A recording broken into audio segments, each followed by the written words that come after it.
दोस्तों, भारत और वेस्टइंडीज के बीच खेले गए दूसरे टी20 मैच में हुआ ऐसा घमासान कि पूरी दुनिया हार्दिक पांड्या के कदमों में झुकने को तैयार हो गई।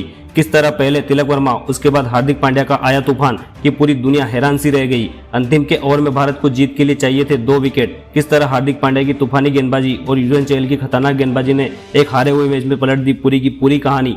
आखिर कैसे इस सांस रोक देने वाले मुकाबले में हार्दिक पांड्या ने उगली आग, दिखाएंगे आपको मैच की पूरी हाईलाइट। उससे पहले आप सभी को क्या लगता है, कौन है सबसे बेहतरीन बल्लेबाज, हार्दिक पांड्या या फिर सूर्य कुमार यादव? हमें आपकी राय कमेंट बॉक्स में जरूर दीजिएगा। दोस्तों, मैच में जब सिक्का उछाला गया तो सिक्का गिरा हार्दिक पांड्या के पक्ष में और हार्दिक पांड्या ने टॉस जीतकर पहले बल्लेबाजी का फैसला किया। वहीं दोस्तों, भारत की ओर से पारी की शुरुआत करने आए तूफानी बल्लेबाज ईशान किशन और शुभमन गिल तो इस समय काफी खतरनाक फॉर्म में चल रहे हैं। वहीं दोस्तों, ईशान किशन ने आते ही अकील हुसैन के दूसरे ही ओवर में खतरनाक छक्का जड़ अपनी टीम का खाता 6 रन से खोला। वहीं दूसरी ओर शुभमन गिल भी काफी आक्रामक हो चुके थे। हालांकि पारी के तीसरे ओवर की तीसरी गेंद पर अल्जारी जोसेफ ने छक्का लगाने के बाद शुभमन गिल के रूप में भारत को पहला झटका दिया और गिल मात्र 7 रन बनाकर पेविलियन लौट गए थे। भारतीय टीम काफी मुश्किल में फंस चुकी थी। क्रीज पर अब आए थे सूर्य कुमार यादव। सूर्य भी आज ज्यादा खास नहीं कर पाए और पारी के चौथे ओवर की तीसरी गेंद पर कायले मेयर्स को जबरदस्त थ्रो के साथ सूर्य कुमार यादव भी 0 के स्कोर पर रन आउट होकर पेविलियन लौट गए थे। पहले 4 ओवर में दोस्तों भारतीय टीम ने 19 रन 2 विकेट के नुकसान पर बना लिए थे। क्रीज पर अब आए थे तिलक वर्मा ने दोस्तों आते ही वेस्टइंडीज के गेंदबाजों को रिमांड पर लेना शुरू कर दिया था। जेसन होल्डर के एक ही ओवर में तिलक वर्मा ने पहले छक्का लगा, उसके बाद एक चौका लगा। इस ओवर से 10 रन बटोर लिए थे। पहले 6 ओवर में ईशान किशन और तिलक वर्मा ने मिलकर भारत का स्कोर 34 रन तक पहुंचा दिया था। अब वेस्टइंडीज के गेंदबाजों ने भारतीय टीम की कमर सी तोड़ दी थी। लेकिन दोस्तों, ईशान किशन और तिलक वर्मा की जोड़ी मैदान पर वेस्टइंडीज के गेंदबाजों को डटकर सामना कर रही थी। पारी का 8वां ओवर लेकर आए कायले मेयर्स के इस ओवर में दोनों बल्लेबाजों ने ताबड़तोड़ चौके लगा इस ओवर से 12 रन बटोर लिए थे। धीरे धीरे दोनों बल्लेबाज भारत के स्कोर को आगे ले जा रहे थे। हालांकि 10वें ओवर में एक छक्का लगाने के बाद ईशान किशन रोमानी शिपर्ड की अगली गेंद पर बोल्ड आउट हो गए थे। ईशान किशन ने अपनी पारी में 27 रन बनाए।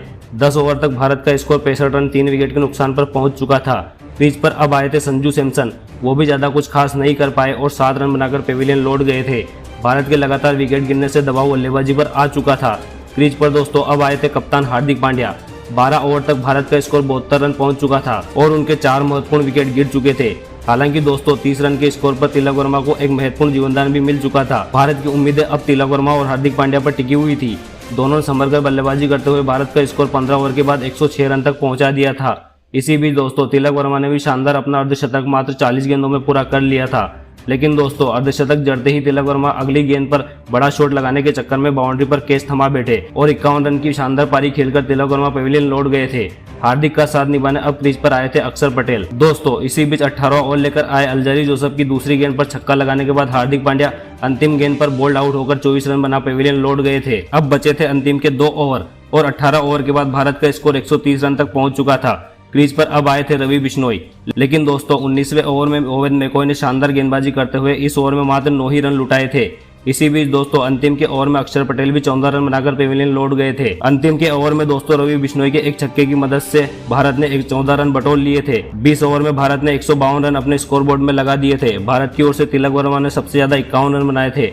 अब दोस्तों लक्ष्य काफी छोटा था, जिम्मेदारी अब भारतीय गेंदबाजों के ऊपर थी वेस्टइंडीज टीम को जल्द से जल्द आउट करने की, भारत को सीरीज में 1-1 की बराबरी पर ले आने की। दोस्तों वेस्टइंडीज की ओर से पारी की शुरुआत करने आए तूफानी कायले मेयर्स और ब्रेंडन किंग। वहीं दोस्तों भारत की ओर से पहला ओवर लेकर आए कप्तान हार्दिक पांड्या। इन्होंने आते ही पहले ओवर की पहली गेंद पर ब्रेंडन किंग को 0 के स्कोर पर सूर्य कुमार यादव के हाथों आउट करा वेस्टइंडीज टीम को पहला झटका दिया। दोस्तों पांड्या का तूफान यही नहीं रुका। पहले ओवर की तीसरी गेंद पर हार्दिक पांड्या ने वेस्टइंडीज टीम को एक और बड़ा झटका दिया। पहले ओवर की तीसरी गेंद पर हार्दिक पांड्या ने वेस्टइंडीज टीम को एक और बड़ा झटका देकर भारत को दूसरी सफलता दिलाई। पहले ही ओवर में पांड्या ने 2 विकेट लेकर वेस्टइंडीज की कमर सी तोड़ दी थी। लेकिन दोस्तों क्रीज पर अब आए थे तूफानी निकोलस पुरन, जिन्होंने आते ही गेंदबाजों की धुनाई चालू कर दी थी। निकोलस पुरन ने हार्दिक पांड्या के एक ही ओवर में 2 छक्के लगाकर दिखा दिया था कि वो किस लय में है। लेकिन दोस्तों फिर आता है अर्शदीप सिंह का तूफान। पारी के चौथे ही ओवर में अर्शदीप सिंह ने कायले मेयर्स को 15 रन के स्कोर पर आउट कर वेस्टइंडीज टीम को तीसरा झटका दिया। 4 ओवर के बाद वेस्टइंडीज टीम का स्कोर 33 रन, उनके 3 विकेट महत्वपूर्ण गिर चुके थे। लेकिन दोस्तों फिर आता है निकोलस पुरन का तूफान। पावर प्ले के 6ठे ओवर में निकोलस पुरन ने रवि बिश्नोई की 4 लगातार गेंदों पर 4 चौके लगा वेस्टइंडीज टीम का स्कोर 6 ओवर के बाद 61 रन तक पहुंचा दिया था। लेकिन दोस्तों इसी बीच निकोलस पुरन ने भी ताबड़तोड़ अंदाज में बल्लेबाजी करते हुए मात्र 29 गेंदों में अपना अर्धशतक भी पूरा कर लिया था। लेकिन फिर पारी का 10वां ओवर लेकर आए हार्दिक पांड्या ने वेस्टइंडीज के कप्तान रोमेन पॉवेल को 21 रन के इस निजी स्कोर पर पेविलियन चलता किया। 10 ओवर के बाद वेस्टइंडीज टीम का स्कोर 91 रन तक पहुंच चुका था।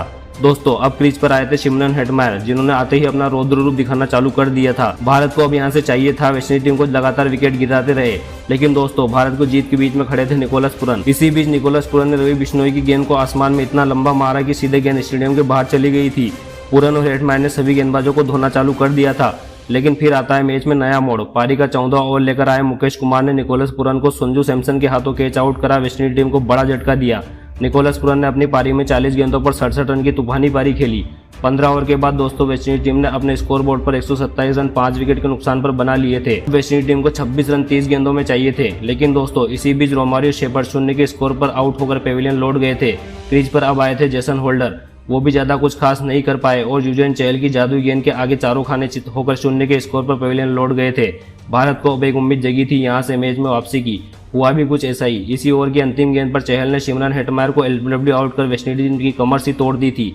एक ही ओवर में 3 विकेट लेकर यूजेन चहल ने वेस्ट इंडीज टीम का काम तमाम कर दिया था। क्रीज पर अब वेस्ट इंडीज के 2 नए बल्लेबाज मौजूद थे, अकील हुसैन और अल्जारी जोसफ। बचे थे 3 ओवर और जीत के लिए वेस्ट इंडीज को चाहिए थे 21 रन। अर्शदीप ने शानदार गेंदबाजी करते हुए दोस्तों 18वें ओवर में मात्र 8 ही रन खर्चे थे, लेकिन दोस्तों 19वें ओवर की दूसरी गेंद पर अल्जारी जोसफ ने गजब का छक्का जड़ भारत की सारी उम्मीदें तोड़ दी थी। अब 9 गेंदों पर रन चाहिए थे 4। अकील हुसैन ने शानदार हवा में शॉट लगा तेजी से 2 रन बटोर लिए थे।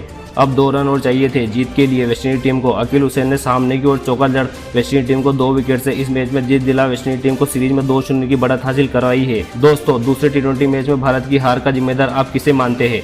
आपकी राय हमें कमेंट बॉक्स में जरूर दीजिएगा। इसी तरह क्रिकेट हाईलाइट के लिए हमारे चैनल को सब्सक्राइब करके बेल आइकन जरूर दबा लीजिएगा। धन्यवाद।